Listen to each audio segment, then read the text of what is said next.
आता तसं तर डिवोर्स तर कुठल्याही याला होतात, पण मोस्टली सगळ्यात जास्त 9-9च्या कुळामध्ये डिवोर्स होतात. बघा, एखाद्या पुरुषाचं लग्न होतं, त्याला 2-2 बायका करतात किंवा एखाद्या लेडीजचं लग्न होतं, ती 3-3 पुरुषांशी लग्न करते, तरी टिकत नाही. हे 9-9चंच कुळ असतं, 7-7चं कुळ असं.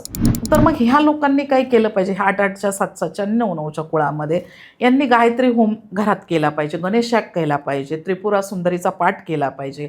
परत तुम्हाला सांगते, मी आत्ता जसं म्हणजे आपण काही पहिल्यांदा पॉडकास्ट केला, त्याच्यामध्ये सांगितलं दत्त साधना पण करा ना. ह्या तिन्ही कुळाला दत्त साधना तर एक नंबर आहे.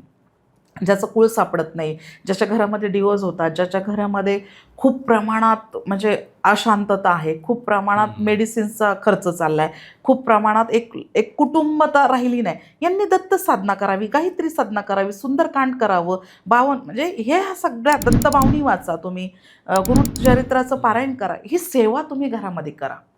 त्याने सुद्धा तुमचं कुळ खूप सुंदर होतं.